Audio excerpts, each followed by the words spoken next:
Fala galera, mais uma aula, tamo aí juntos, né, nesse dia de frio, tá friozinho aqui onde eu tô aqui cheio de blusa, me protegendo do frio, me protegendo da quarentena, né, na quarentena aliás, mas enfim, hoje vamos falar sobre controles de qualidade. Na aula passada, nós fizemos a correção da atividade anterior, falamos um pouco sobre o conceito de qualidade, falamos também sobre os fatores de desempenho, né? Os 8 fatores lá que é importante, os 8 fatores de qualidade que é importante você dar atenção. E prometi a vocês que nessa aula falaremos sobre como controlar a qualidade do seu produto, do seu serviço, do seu processo, enfim, daquilo que você achar que deve controlar a qualidade.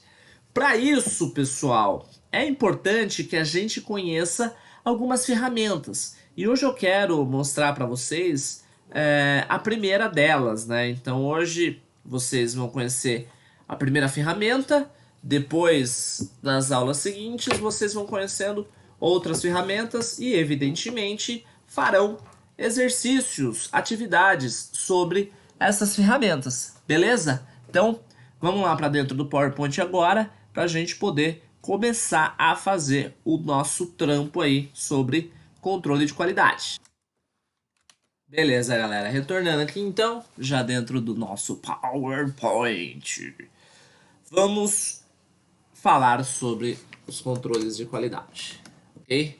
Bom, primeiro, quando a gente fala de controle de qualidade, nós precisamos entender que, assim, uma vez que a gente define quais serão os fatores de qualidade que nós vamos enfatizar durante o processo produtivo, lembra dos 8 fatores que nós estudamos na aula passada? Uma vez que a gente defina quais são os 3, 4 fatores que nós vamos enfatizar no nosso produto, nós vamos ter que monitorar esses fatores. Então, esses serão os fatores-chave para o monitoramento do nosso produto, monitoramento da qualidade do nosso produto.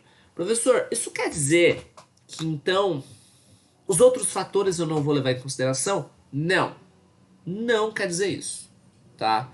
Isso quer dizer que você dará uma ênfase maior a esse grupo de fatores. Então, se você decide que um fator chave para você vai ser o desempenho do seu produto, você vai dar foco para isso. Você vai dar muita atenção para isso. Em contrapartida, você não vai conseguir dar tanta atenção assim para outros fatores que não estiverem definidos como fatores chave, como fatores foco, ok? Então, é somente essa distinção que nós fazemos agora. Quais são os fatores foco, quais são os fatores que nós iremos dar maior atenção e quais são os fatores que nós daremos menor atenção. Não significa que nós largaremos algum fator para trás sem dar atenção a ele, ok? Uma vez isso definido, a gente precisa fazer o monitoramento contínuo desse fator e também delimitar qual que é o nível satisfatório para esse fator. Então, se eu falo para você, olha, eu sou, sei lá, eu sou um fabricante de caneta, ok? E um fator que eu tenho lá é o desempenho. Então, eu fabrico canetas e um fator que eu tenho é o desempenho. E eu determino que o nível satisfatório de desempenho da minha caneta seja que ela consiga escrever, sei lá, por um caderno inteiro, que ela tenha carga suficiente para preencher um caderno inteiro de 20 matérias. Ok, então eu vou monitorar e de tempos em tempos eu vou analisar se a caneta está suprindo, se a caneta está cumprindo com esse fator através dos meus controles de qualidade, através dos testes que eu farei, ok? É óbvio que as falhas vão aparecer. Isso é muito comum, isso é normal. E aí é quando nós vamos utilizar de algumas ferramentas para poder minimizar, para poder diminuir essas falhas e garantir a qualidade do meu produto dentro do nível que a minha empresa estabeleceu, ok? Então, o controle de qualidade age muito nesse sentido, tá? O controle de qualidade, ele vai te apresentar um parâmetro, né? Então, vai te trazer uma régua, né? Um parâmetro para que você possa atingir as expectativas e assim garantir essa qualidade. Tudo que estiver abaixo desse parâmetro tá errado. Tudo que estiver abaixo desse parâmetro, nós vamos entender que não tem qualidade, tá? Nesse sentido, eu gostaria de apresentar para vocês hoje uma ferramenta chamada Diagrama de Ishikawa, tá? Essa ferramenta ela foi desenvolvida pelo Sr. Ishikawa, eu não me recordo agora o primeiro nome dele, me perdoem, mas ela foi desenvolvida lá atrás, na década de 40, se eu não me engano, em 1943, né? Só que ela ficou muito famosa a partir dos anos 60 somente. Tá? Só a partir dos anos 60 que ela ganhou grandes proporções, passou a ser muito utilizada pelas empresas e as empresas utilizam até hoje. É muito comum você utilizar diagrama de Ishikawa dentro do ambiente fabril, dentro do ambiente industrial. Em outros setores não é tão comum. Quando eu estiver explicando a vocês, vocês vão perceber que, na verdade, vocês já aprenderam uma ferramenta, inclusive, que em alguns casos substitui o diagrama de Ishikawa porque tem o mesmo objetivo, traz as mesmas possibilidades que o diagrama de Ishikawa traz. Ok? Mas, enfim, vamos lá. O diagrama de Ishikawa ele é conhecido também como gráfico espinha de peixe, como diagrama de causa e problema e causa, análise de problema e causa, enfim, tá? São vários as nomenclaturas utilizadas aí para o diagrama de Ishikawa. Mas quem conhece, a hora que bate o olho, já fala: isso aqui eu sei o que é, eu sei para que serve, né? Então, para deixar claro, o que é o diagrama de Ishikawa? Primeiro, o diagrama de Ishikawa é uma ferramenta visual. Aí aqui eu gostaria de deixar claro uma questão para vocês. O que são ferramentas visuais? Lembram que vocês aprenderam a fazer o gráfico de Gantt? Calendário ali com a estrutura das datas, onde os períodos onde cada atividade precisa ser desenvolvida? Lembra que vocês aprenderam a fazer também lá atrás o Business Model Canvas para negócios, né? Os 9 quadrantes lá, e aí a gente fazia a proposta de valor e assim por diante. Essas são, nossa, quase não sai, né? Essas são ferramentas visuais. Então, as ferramentas visuais, elas servem para que de uma forma muito simples as pessoas possam entender o que ela trata. Diferente, por exemplo, de uma ferramenta textual. Quando você pega, por exemplo, um plano de negócios tradicional, é uma ferramenta textual. Ele traz um bloco de textos ali, você tem que ler para entender, isso te demanda tempo. Quando você pega um Business Model Canvas, não. Ele é gráfico, ele é visual. Você olha, em 2, 3 minutos você consegue entender. E o diagrama de Ishikawa, ele é visual, então ele tem que ser fácil de ser entendido. O entendimento dele tem que ser rápido, não há tempo a perder, porque as decisões precisam ser tomadas cada vez com mais agilidade, tá? Ela tem esse formato gráfico que vocês acabaram de ver, e a sua função principal é auxiliar as organizações na procura de causas dos seus problemas, tá? Então, é uma ferramenta de análise de causa. A gente precisa analisar a causa dos problemas, ok? Bom, trocando em miúdos, para que serve? O diagrama tem como o principal objetivo ajudar a equipe a chegar nas causas reais dos problemas que surgem, tá? Professor, o que é problema, né? Problemas são circunstâncias que surgem fora do controle do gestor, por exemplo. Então, você pode analisar que na sua vida surgem circunstâncias que fogem do seu controle o tempo todo. E às vezes essas circunstâncias causam danos para o cumprimento, para o atingimento da meta que você estabeleceu.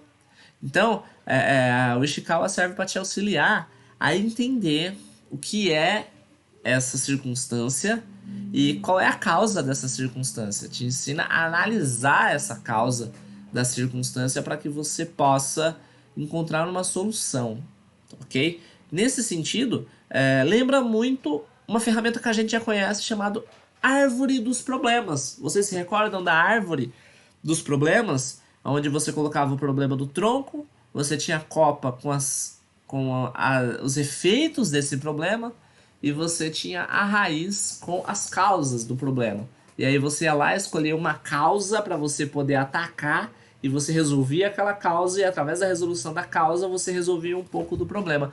Com o Ishikawa é muito parecido, só que ele tem um grafismo um pouco diferente, ok? Então, o propósito principal do Ishikawa é descobrir quais são os fatores que geram a situação indesejada dentro da organização, quais são as causas do problema. Então você vai entender qual é o problema, depois você vai explorar para descobrir quais são os fatores que causam esse problema, ok? Bom, onde que essa ferramenta pode ser utilizada? Essa ferramenta, como eu já disse a vocês, ela é muito utilizada na indústria, mas ela cabe a qualquer problema. A qualquer problema, você consegue adaptar a ferramenta para qualquer tipo de problema, porque existe uma lógica por trás do problema, né? Todo problema tem uma causa, todo problema tem um efeito.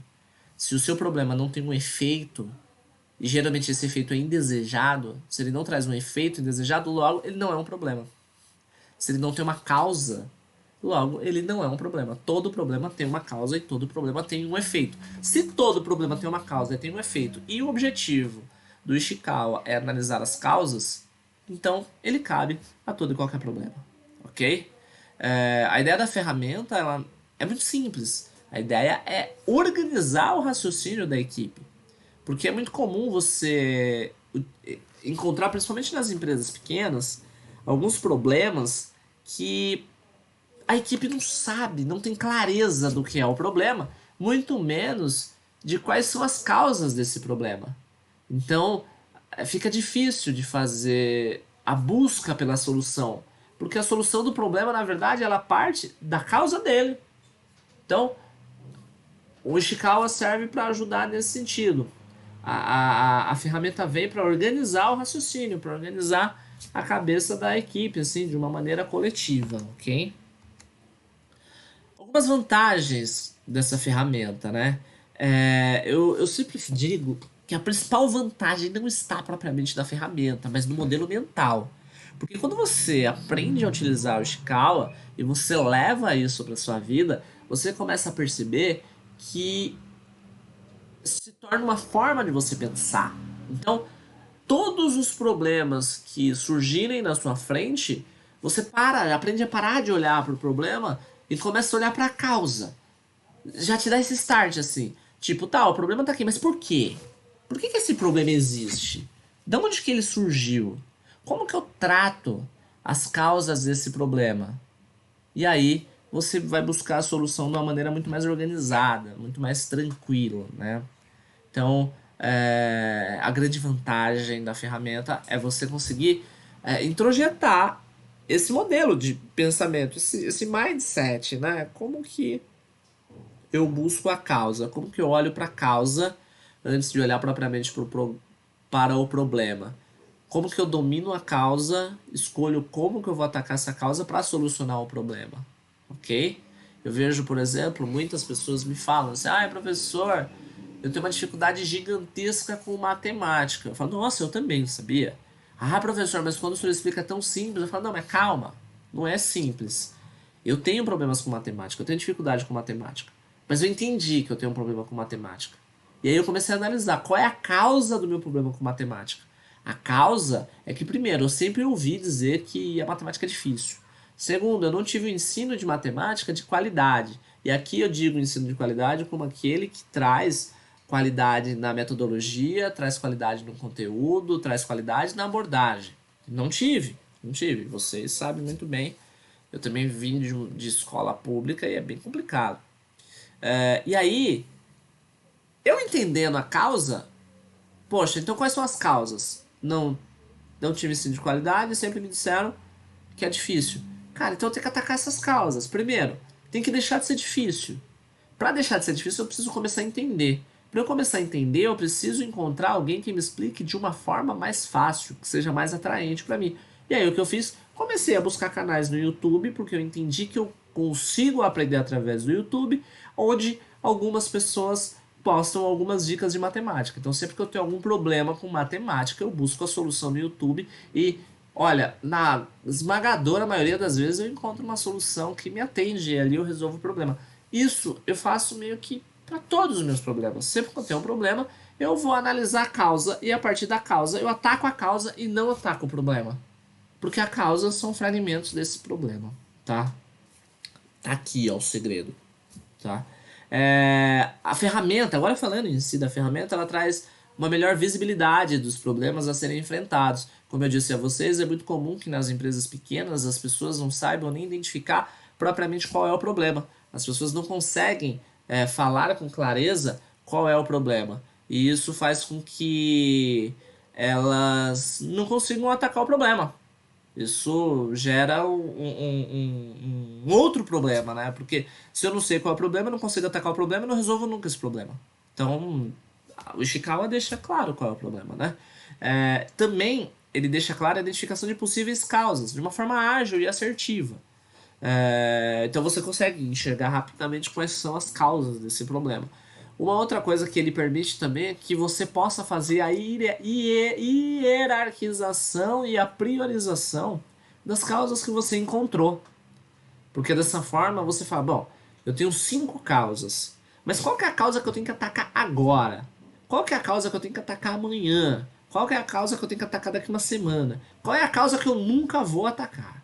Então você consegue criar uma hierarquia e priorizar quais serão as causas atacáveis por ordem de importância, por exemplo, né?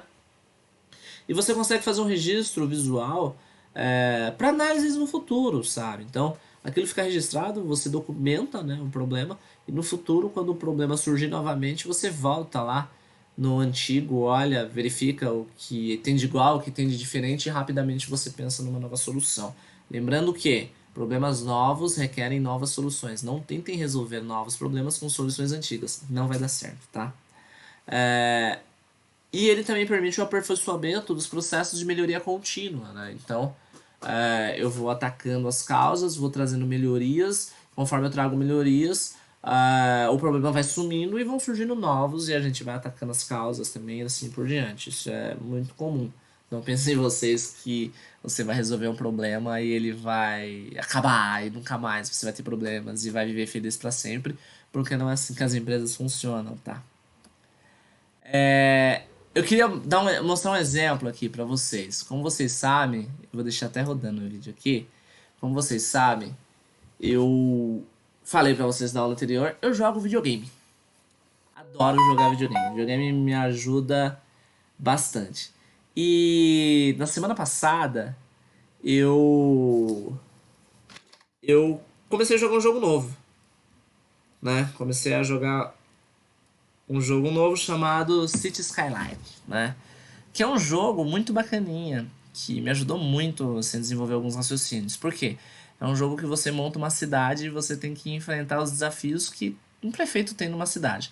E para minha surpresa, assim, eu achei que eu fosse um bom gestor, que eu seria um bom prefeito. Eu descobri que eu seria um péssimo prefeito, assim, falei a minha cidade 2 vezes e na terceira eu falei, não, eu preciso repensar isso. E na terceira vez que eu tava jogando, aconteceu um fato interessante.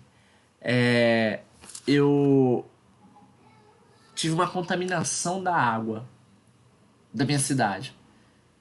E aí as pessoas começaram a ficar doentes. E as pessoas ficavam muito doentes, assim. Só que eu não sabia porque as pessoas estavam doentes. E aí, assim, por ironia, né? Eu tava ali já pensando na aula de vocês essa semana e eu lembrei, eu falei, nossa, eu vou falar para os alunos essa semana sobre ferramenta de qualidade, vou falar sobre o gráfico de Ishikawa. Eu vou aplicar o gráfico aqui e ver se dá certo. E aí o que que eu fiz? Eu fiz um desenho do gráfico de Ishikawa na minha cabeça, né? Eu não pus no papel, mas fiz na minha cabeça para tentar identificar qual era o problema. Então a primeira coisa que eu percebi foi as pessoas estão doentes. Tá, qual é a causa da doença das pessoas? Quando eu fui analisar a causa, aí me apareceu. Primeira causa, as pessoas estão doentes porque a água está contaminada. Segunda causa, as pessoas estavam doentes porque tinha poucos hospitais na minha cidade.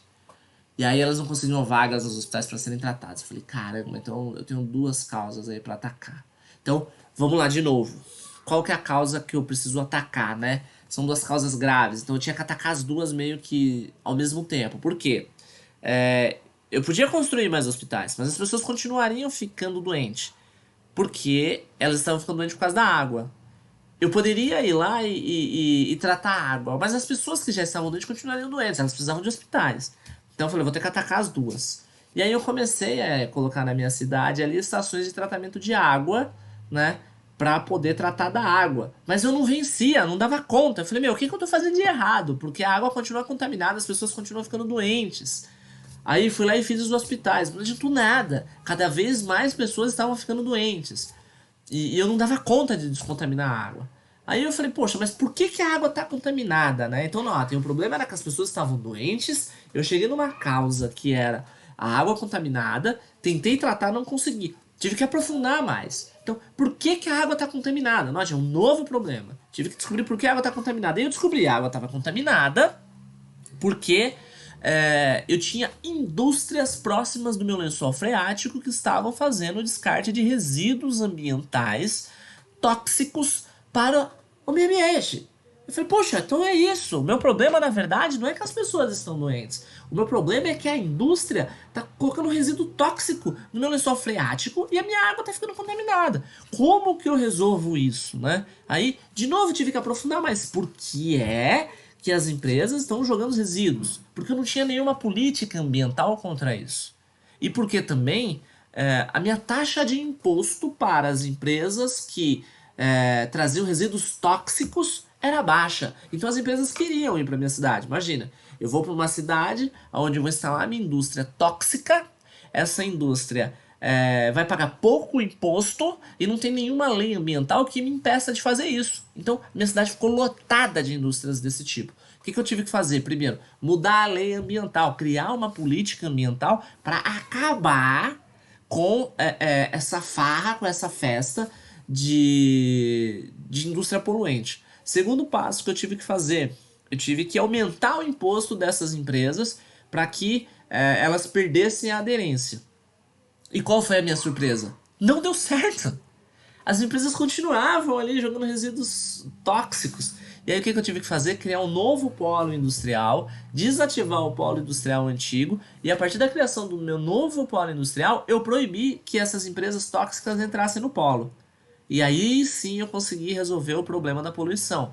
Então isso, associado com o tratamento da água e associado com os hospitais, resolveu o problema. As pessoas passaram a ficar mais saudáveis. Um exemplo bobo de um jogo, mas que tem muita conexão com a realidade, quando a gente vai analisar o problema. Quantas vezes a gente está diante do problema e só olha o que existe de superficial, só olha o fato que as pessoas estão doentes, por exemplo, não analisa a causa, né? A gente não explora a causa e aí a gente toma decisões erradas. Então, esse foi um exemplo que deu muito certo ali dentro do meu gráfico de Ishikawa mental que eu fiz aqui na minha cabeça e eu encontrei a solução. Claro, um joguinho ali, questão de meia hora eu consegui pensar tudo isso e resolver. É lógico que na vida real não é assim, é mais complexo, porém, é um belo exemplo para vocês, ok? Bom, vamos seguir aqui. Gostaram do joguinho? Ele tem pra PC e tem pra Xbox e pra PlayStation 4 também. Deve ter pra celular também. Enfim, não tô aqui fazendo propaganda do jogo não, mas é um jogo que te faz pensar, fica a dica aí, tá? Como que a gente pode montar a ferramenta? Como que a gente pode montar o Ishikawa? Primeiro passo que você tem que ter clareza é qual é o problema. Tá? Então, eu sempre aconselho o seguinte: reúna a equipe e converse com a equipe. Tipo, galera, qual é o problema? Vai, todo mundo, coloca na mesa qual é o problema. Vamos definir aqui qual é o problema. Uma vez tendo esse problema definido, você vai montar a estrutura do gráfico com as suas categorias. Eu já vou mostrar para vocês quais são as 6 categorias que a gente analisa dentro do Ishikawa, tá? Na sequência, você vai fazer um brainstorming. Essa ferramenta vocês também conhecem. É a tempestade de ideias ali, onde as pessoas vão sentar e vão trazer as percepções delas de quais são as causas do problema. Então todo mundo vai falar o que enxerga como causa, sem julgamento. sem fazer análise agora. A gente só vai ouvir quais são as causas. Enxurrada, assim. Ouve todas as causas.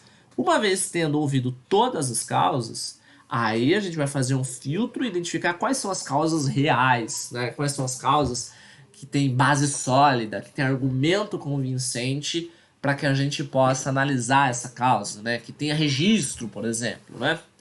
E aí, uma vez feito o brainstorm, você vai colocar dentro das categorias cada causa. Então você vai ver que a categoria são pilares ali de causas, e aí você vai colocando as causas desse problema dentro da categoria. E aí você vai poder fazer isso depois, uma ordem, uma priorização, uma hierarquização com uma ferramenta muito legal chamada matriz de priorização, que vocês vão aprender na próxima aula. A aula da semana que vem a gente vai falar sobre matriz de priorização. É uma ferramenta muito útil também, anda junto com outras ferramentas de gestão da qualidade, ok? Bom, imagino que deva estar um pouco confuso para vocês a montagem. Eu vou mostrar na prática aqui, e aí vocês vão... e aí vai ficar mais claro. Então, imaginem o seguinte. Essas são as 6 categorias, conhecidas popularmente como 6 M's, né? São 6 categorias macros do gráfico Ishikawa. Então, a gente coloca aqui, nesse quadrado aqui, o problema, né? Então, qual é o problema que a gente vai enfrentar? E nós colocamos aqui, dentro das categorias, quais são as causas que tem como efeito a geração desse problema. Então, eu posso pegar, por exemplo, sei lá, vamos pegar aqui. Eu tenho um problema do atendimento ao cliente. Minha empresa tem uma central de atendimento ao cliente, e aí esse cliente tem um tempo médio de atendimento muito alto, assim, demora muito o atendimento, os clientes reclamam, os clientes xingam, entram no Reclame Aqui, vão pro Procon, então isso é grave, a gente precisa melhorar o tempo de resposta, o tempo de atendimento ao cliente. Vou usar como exemplo a vocês aqui a empresa que presta serviço de informática, de internet para minha casa. Semana passada eu tive problemas sérios de internet aqui. Tô trabalhando a maior parte do tempo de home office. E aí, fiquei sem internet. Minha internet caía toda hora, me gerou sérios problemas, né? Então eu tive que cuidar disso. E eu fui entrar em contato com a empresa e, pasmem, eu passei 3 horas no WhatsApp com a empresa para no final a atendente virar para mim e falar: eu não posso mandar um técnico na sua casa por conta do isolamento social. Ou seja, não resolveu meu problema.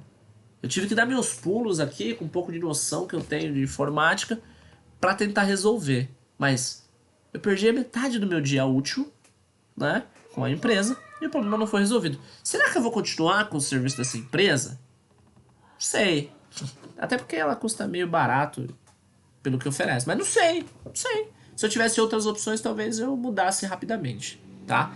Então, vamos voltar para o nosso exemplo do atendimento. Então vamos supor que na nossa empresa a gente tem um problema de atendimento, demora muito tempo para que as pessoas sejam atendidas, ok? Diante disso, a gente precisa começar a explorar. Então eu vou reunir a minha equipe e falar assim: galera, e aí eu tenho que ter uma equipe heterogênea, né? Eu tenho que colocar pessoas do atendimento ali, as pessoas têm que abrir o jogo e falar onde é que tá o problema, quais são as causas e tal, senão a gente não consegue uma solução. Então vamos lá. Galera, por que o atendimento demora? Então vamos lá. Aí alguém fala lá: o atendimento demora. Eu vou até pôr aqui, ó. Pera aí. Vamos lá. O atendimento demora porque os computadores travam, né? Então eu vou pôr aqui: PCs travam. O meu computador, ele entra em qual categoria? Pera aí, pessoal. Deixa eu deixar aqui uma visualização mais legal pra vocês aí. Tá. Os PCs travam. Por que o meu PC entra em qual categoria? É uma máquina. Então vou pôr aqui, ó. Essa é uma causa. O meu PC trava. O que mais que acontece aí? O processo de atendimento tem várias etapas e aí isso faz com que demore, né? Então, toda vez que o cliente entra em contato, eu tenho que fazer 1 milhão de perguntas para ele para atualizar o cadastro, e isso demora muito tempo. e aí o cliente estressa, depois ele não consegue me explicar. Então, eu vou colocar aqui que o formulário de entrevista é longo, né? Isso tem a ver com o quê? Tem a ver com o método, né? O método que eu estou utilizando para poder realizar o trabalho. Então, eu preciso rever esse formulário, né? Qual é o outro problema? O outro problema é que os atendentes eles não são bem treinados, então eles não conseguem utilizar direito a ferramenta que a gente usa, eles não conseguem entender muito bem o problema do meu cliente, e aí isso gera conflito, né? Então, aqui ó, treinamento inadequado dos funcionários, né? Isso tem a ver com o quê? Com a mão de obra. E aí eu venho, coloco aqui, ó. Então vocês entenderam? A gente vai colocando todas as causas que levam ao problema, a gente vai estruturando. Então, uma vez feito isso, a gente vai poder priorizar. Tá, beleza. Dessas causas aqui, qual que é a mais importante? Qual que é a principal? Qual que gera mais problemas? E aí você vai escolher quais são as causas que você vai atacar. Ou então, dessas daqui, qual que é a causa que eu consigo atacar hoje? Então, de repente, eu não tenho verba para trocar todos os PCs, mas eu consigo chamar minha equipe de gestão do conhecimento e já revisar o formulário de entrevista agora, né? Eu chamo lá gestão do conhecimento e setor de inovação, a gente faz um processinho rápido aqui e reformula esse formulário. Então, beleza, vamos atacar isso. Eu posso chamar o RH e já fazer um novo treinamento para minha equipe e fazer com que o meu profissional fique bem treinado. Beleza, vamos fazer isso. Eu resolvi o problema todo? Não, mas eu já ataquei as causas. Isso já vai fazer com que o processo diminua, vai fazer com que o meu problema diminua. E aí, a partir disso, ficam lá, que é os PCs que travam. Vou ter que ir atrás de grana, vou ter que arrumar parceria, vou ter que arrumar dinheiro e trocar os computadores. Aí o meu problema será resolvido. Lá na ponta, o meu atendimento vai melhorar. E aí o meu problema estará resolvido. Entenderam? Não é fácil, ó. Não é difícil. Não é difícil. O Ishikawa, ele deixa muito claro o que a gente vai fazer, né? Então, ele é bom por isso. Eu gosto bastante por conta disso. Dando continuidade aqui, pessoal, existem algumas perguntas importantes para que sejam feitas quando você vai fazer a análise do Ishikawa. Então, por exemplo, sobre o método, qual é a forma, como é a forma de desenvolver o trabalho e como que essa forma de desenvolver o trabalho influencia sobre o problema. Lembrem-se aqui, ó. Tipo, o formulário é muito longo, o cara faz muita pergunta. É a forma de desenvolver o trabalho. Isso tem grande influência? Tem, porque demora, né? Os equipamentos utilizados influenciam? Sim, influencia. O computador trava, o computador é lento, tá velho, dá tela azul toda hora, né? Então, como as métricas utilizadas para medir o desenvolvimento da atividade influenciam no problema. E aí, você tem várias outras perguntas aí que vão te trazendo pistas para que você entenda qual é a causa, para que depois você possa atacar essa causa, ok? Eu coloquei aqui para vocês agora um exemplo bem legal, assim, que é fácil de entender, tá? Que é sobre uma pessoa que atrasa. Atrasa. Tem um funcionário na equipe que ele sempre atrasa para ir pro trabalho, né? Sempre atrasa. Então, sentei com o funcionário e fiz um gráfico Ishikawa com esse funcionário. Então, vamos lá. O senhor Zé das Couves, o senhor sempre atrasa e eu quero entender um pouco. Por que o senhor atrasa? Aí o senhor Zé das Couves começou a chorar. Ai, meu Deus, eu atraso. Porque o meu despertador é velho. Nunca funciona. Porque o metrô tá sempre cheio. Às vezes eu venho de carro e o motor do meu carro tá com problema e quebra no caminho. E aí até eu pegar o metrô. E aí demora, né? E eu moro muito longe. O trajeto que eu faço não é fácil. Quando chove alaga. Eu tenho que fazer uma caminhada ainda depois que eu chego da estação do metrô até aqui. Se tiver chovendo, um atraso. E aqui nessa cidade chove muito. E também a empresa não me incentiva. E eu não tenho um bônus, né? Depois dessa redução, ainda mais com a mudança de horário que eu tive. Então, caramba, isso me desmotivou e por isso eu atraso. Notaram? São várias causas que levam pro atraso do seu Zé das Couves.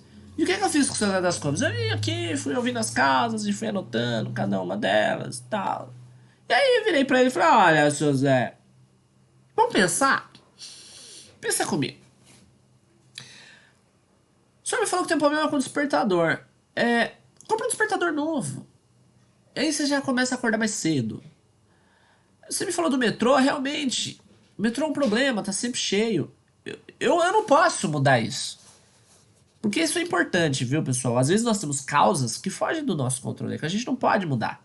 Então a gente tem que se adaptar a ela. Eu consigo resolver o problema do metrô cheio? Não. Eu não consigo resolver. Se eu ligar lá no metrô e falar que tá muito cheio, eles vão esvaziar o metrô? Eles vão colocar mais composições só porque eu tô pedindo? Não. Será que vale a pena eu mover uma política pública, uma associação de amigos de bairro, só porque o metrô tá cheio, só para poder gerar conforto para cidade das coisas que atrasa? Não. Mas o que eu posso fazer para resolver isso? Seu Zé, o que eu posso fazer é pedir pro senhor sair de casa mais cedo. Se o senhor sair de casa mais cedo, o senhor pega o metrô vazio. Vai chegar aqui mais cedo, inclusive. Ai, mas eu posso mudar seu horário também. Se o problema é o horário, quando mudou, te atrapalhou, eu posso mudar seu horário. Posso colocar o senhor para entrar um pouco mais cedo, ou posso colocar o senhor para entrar um pouco mais tarde, fora do horário de pico. Então, vocês estão percebendo? Quando você olha as causas, você já vai amarrando com as soluções. E aí você vai atacando como você pode atacar para poder chegar na solução. Tão simples quanto isso, pessoal. Viram como é fácil a ferramenta? Como é tranquila? Pessoal, para a aula de hoje é isso, tá? Na próxima aula a gente vai falar sobre matriz de priorização. E aí vocês já vão fazer uma atividade sobre as ferramentas, tá? Estou elaborando uma atividade bem bacana para vocês poderem fazer. Então, na próxima aula a gente faz o alinhamento dessa ferramenta aí. Vamos conhecer a matriz de priorização. E aí vamos fazer uma atividade completa que vai envolver Ishikawa e matriz de priorização, beleza? De novo, assistam os vídeos das aulas passadas, caso não tenham assistido. Coloca aqui embaixo comentários sobre sugestão, dica, crítica, são sempre muito bem-vindos.